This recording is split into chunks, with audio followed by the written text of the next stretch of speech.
Hello, my dear students. How are you? I hope all of you are quite well. We have already completed indefinite and continuous actions in present, past, and future time. Today, I am going to start perfect type of actions. Perfect means complete. Action which are perfect are complete और finished by the doer. Complete action जो होते हैं, जो काम पूरे हो चुके होते हैं, उन्हें हम परफेक्ट एक्शन कहते हैं बेटा. When an action is complete, perfect और विदाउट एनी पार्ट लेफ्ट, जिसका कोई भी हिस्सा नहीं बचा, जो हर तरह से कंप्लीट है, we use third form of verb to denote such action. ऐसे कंप्लीट वर्क को शो करने के लिए बेटा हम परफेक्ट टाइम यूज़ करते हैं, परफेक्ट टेंस यूज़ करते हैं. Means third form of verb is used. Perfect means complete action, and to show complete or perfect action we use third form of verb. Now come to present perfect tense. Present perfect tense is used to connect the past to the present.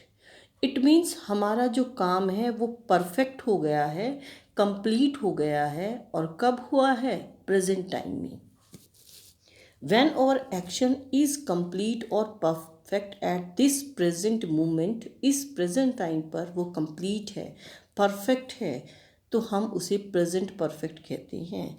वो start तो हुआ तो past में, past time में वो शुरू हुआ है, but completed in present, लेकिन complete हुआ वो present time में हुआ है.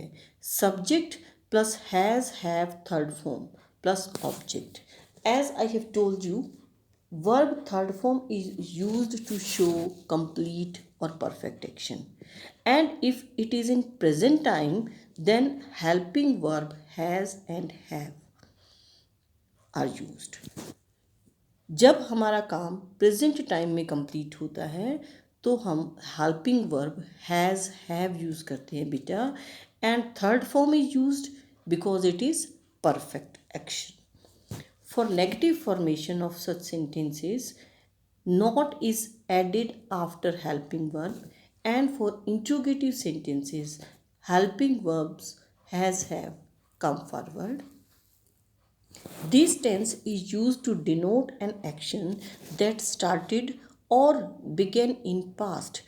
इस टेंस में बेटा वो एक्शन आते हैं जो शुरू तो हुए थे पास्ट में एंड कंप्लीटेड इन प्रेजेंट, और अभी प्रेजेंट टाइम पर वो कंप्लीट हुए हैं. The focus is more on the result rather than action. काम के कंप्लीट होने के बाद जो उसका रिजल्ट है, जो आउटपुट है, इसमें वो ज़्यादा इम्पोर्टेंट होता है एक्शन से ज़्यादा. एक्शन जैसे हमने दिखाया है पास्ट में हुआ, but result of the action is visible in present.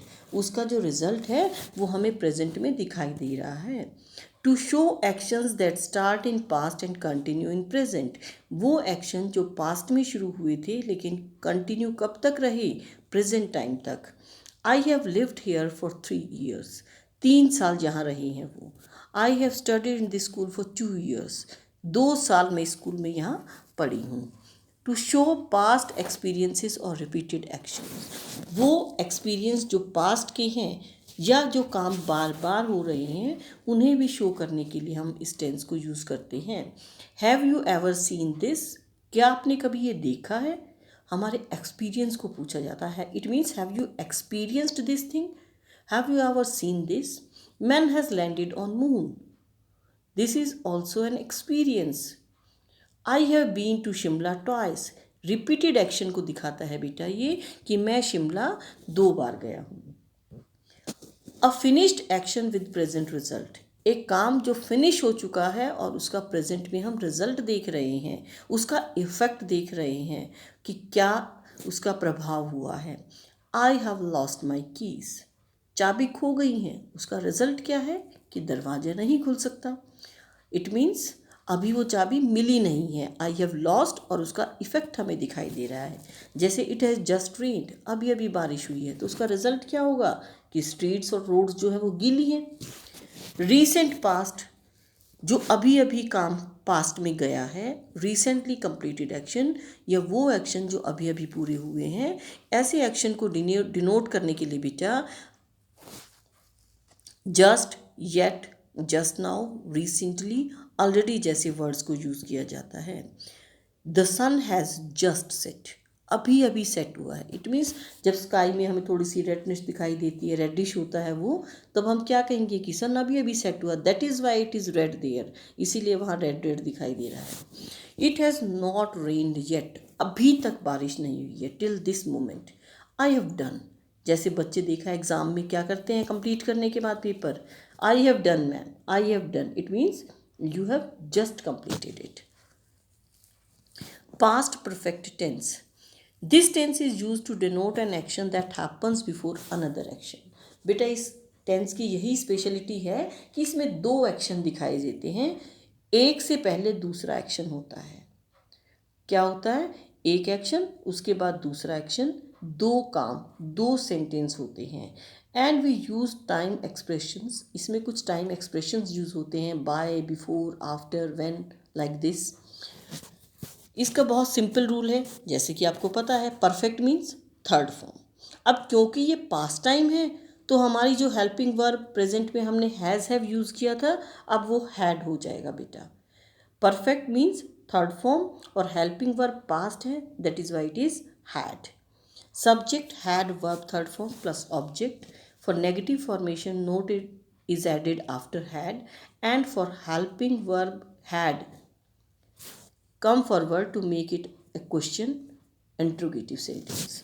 अब बेटा यहाँ दो सेंटेंसेस की हमने बात की थी, इसमें जो सेकंड पार्ट होगा वहाँ हम वर्ब सेकंड फॉर्म यूज़ करते हैं। It means past perfect tense के साथ जो कॉम्बिनेशन में सेंटेंस होगा, it will be of simple past time, जिसे हम पहले पढ़ चुके हैं सिंपल पास्ट टाइम को। Verb second form is used here, और इन्हें जोड़ने के लिए दोनों को बेटा बिफोर और आफ्टर यूज़ किया जाता है। I am going to explain this to you with the help of an example. एक एग्जाम्पल दे रही हूँ मैं यहाँ आपको। फॉर एग्जाम्पल, अब 11 बजे हैं सुबह के, आप स्कूल 7:30, देखो लिखा है ना 7:30 AM रीच्ड स्कूल, आप स्कूल पहुँचे 7:30। बेल रेंग, स्कूल की जो बेल बजती है वो कितने बजे बजी? 8 बजे। एंड नाउ इट इज़ 11 तो अब बजे हैं, इट इज़ प्रेजेंट टाइम। लेकिन जब बेल बजी वो तो अब पास्ट हो चुका, और जब बेल बजी थी तब आपका स्कूल में पहुंचना पास्ट हो चुका था। 8 o'clock जब बेल बजी तो 7:30 आपका स्कूल में जो पहुंचने का टाइम था, it was an action of past. And now at present moment 11 o'clock, 8 o'clock is past and 7:30 is double past। ये पास्ट का भी पास्ट है, that is why had third form will be used to denote double past, and verb second will be used to show single past time. This is simple past time. I had reached school, अब यहाँ double past क्या है? 7:30 वाला जो action है वहाँ हम लगाएंगे had reached school, और जो हमारा सिंगल पास्ट है बेल बजने का टाइम, वो क्या है? Simple past tense. I had reached school before the bell rang. The bell rang, अगर हम इसको आफ्टर यूज़ करके बनाएंगे, the bell rang after I had reached school. Bell कब बजी? जब मैं स्कूल पहुंच चुका था। He had completed his work before his father came. Father के आने से पहले वो काम कंप्लीट कर चुका था। I hope you will understand this tense with the help of this, कि प्रेजेंट में एक एक्शन हमारा सिंपल पास्ट को शो करेगा and the second one will show double past. To denote double past we use had third form, and to show simple past, single past, we use verb second form. And these two sentences are combined with the help of before and after. Now come to the next one, future perfect tense. बेटा future perfect, perfect means complete, जो काम future time में complete होगा तो वो क्या हुआ? Future perfect tense. Same thing, perfect means verb third form, perfect means complete action. It is used to denote an action that will be completed by the doer by a certain point of time in future. एक future में एक निश्चित समय तक जो हमारा doer है, जो हमारा सब्जेक्ट है, वो उस काम को कंप्लीट कर चुका होगा. That is why it is future perfect time. Subject plus will shall have third form. बेटा परफेक्ट है, हैव थर्ड फॉर्म, और क्योंकि ये फ्यूचर है इसीलिए हेल्पिंग वर्ब विल शैल भी यूज की जाएंगी इसके साथ. Subject will shell plus have third form plus object. For negative formation, not is added after helping verbs will, shall, and for future tense interrogative sentence we will bring will and shall in the beginning of the sentence, and then subject, then have third form, and then object. When future time is given after by and till.